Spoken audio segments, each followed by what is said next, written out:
Magandang araw po sa inyo lahat at muli po welcome po dito sa paborito niyong programang Dear Kuya E.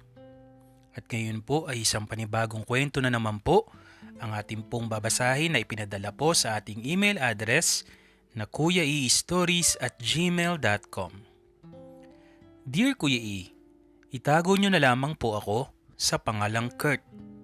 Isa po akong by Kuya E at discreet po ang datingan ko.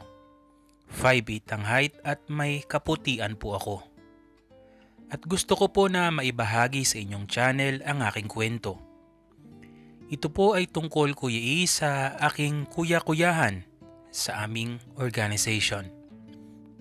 Active po ko Kuya E sa isang non-government organization at hindi ko kailanman naisip na may isang tao pala doon na mapaglalaanan ko ng init. Literal na kainitan ng katawan, Kuya E.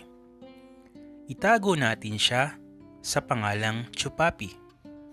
Si Chupapi, Kuya E, ay matangkad, gwapo at higit sa lahat, ang kahinaan ko ay tinataglay niya, ang pagiging isang moreno. Si Chupapi ay isa sa mga active members ng aming organization. Marami na siyang nagagawa sa aming org, Kuya E, na masasabi kong excellent siya sa bagay na yon. Sabi ko nga, hindi ko inaasahan na magkakaroon kami ng kakaibang interaction.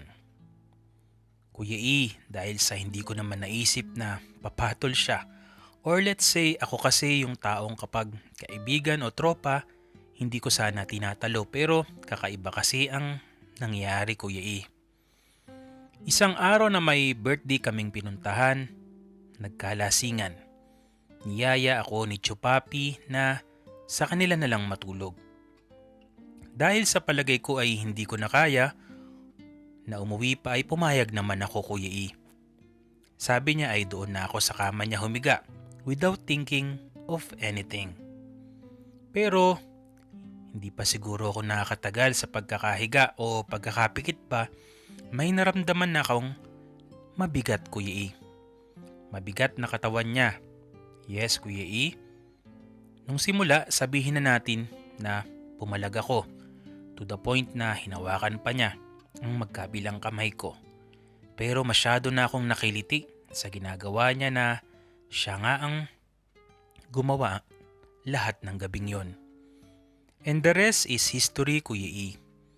Hindi ko alam na ganun siya at hindi ko alam na magaling talaga siya sa bagay na yon.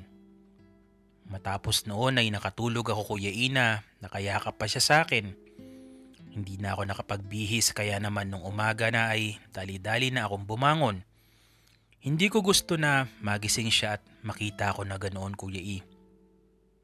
Sa totoo lang, nahihiya pa rin ako kahit na in-enjoy ko naman yung pagkakataon na yon at pagiging magaling niya. So yun nga, Kuya E. Nang muli kami magkita, medyo nagkailangan kami. Pero na-manage ko naman na maging okay pa rin kaming dalawa. Hanggang sa ang mga ganong gawain, mga ganong bagay, parang naging normal na lang sa aming dalawa. Tuwing magkasama kaming dalawa ng Chupapi ay may nangyayari talaga. Hanggang hindi ko naman namalayan na we exchange I love yous na sa isa't isa. Akala ko, Kuya E, hindi kami magtatagal kasi parang hindi ko ramdam sa sarili ko na nag-I love you ako. Nag-I love you ako pero hindi ko ramdam o napilitan lang ba dahil sa sinasabi niya. Pero lumipas ang mga taon, Kuya E, na naging matatag kami. And for 10 years now, we are still together. Pero hindi biro ang 10 years, Kuya E, dahil sa dumating sa point na we almost break up. Hindi dahil sa kanya, dahil sa akin. Nagkasala ako sa kanya, Kuya E. May nakahook up kasi ako na isang lalaki at nagkaroon din ako ng girlfriend. Pero turns out, sa kanya pa rin ako. At nariyan lang siya na nagpatawad sa akin. Kuya E, ako ang first boyfriend ni Chupapi. Galing din siya sa serious relationship before pero sa babae naman na niloko siya. Hanggang dito na lang Kuya E at pasensya na po sa aking short story. Muli po maraming salamat po sa patuloy po na sumusubaybay dito po sa ating channel na marami na po yung mga nag-comment ng mga nakalipas na hindi ko nabasa. Siguro magbasa rin po muna tayo ng konting mga comments. Hello po Kuya E from Rex Carl San Jose. Napaiyak ako bigla, sarap talaga magmahal from Balnyo. Dun daw sa kwento ni Monch. Dun sa Trio Pa Kind, nag-comment si Balnyo, love the stories Kuya E. I love the story of Jay, only it ends na malungkot but it's a beautiful love story I ever heard. Puno ng pagmamahal ang story nila from Godopredo, Nemis Jr. Dante Arenas, Kuya E, pwede ko bang makuha ang cellphone or messenger ni Monch?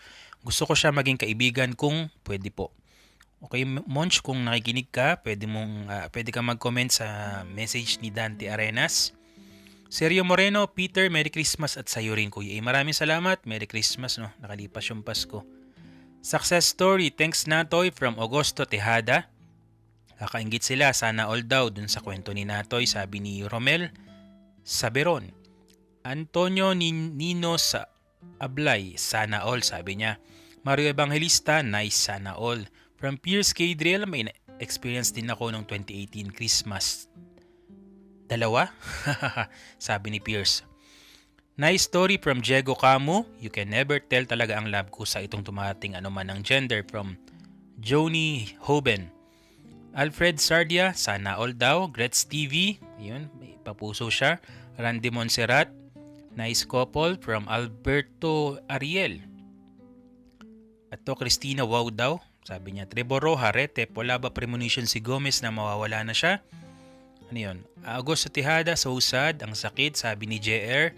Treasure the good memories, magiging masaya siya kung itutuloy mo yung plano nyong dalawa. From Trevor Roja, Kuya E, first time mo ba na-upload to? Yung kwento ni yung college buddy o bago ko lang siya na-upload?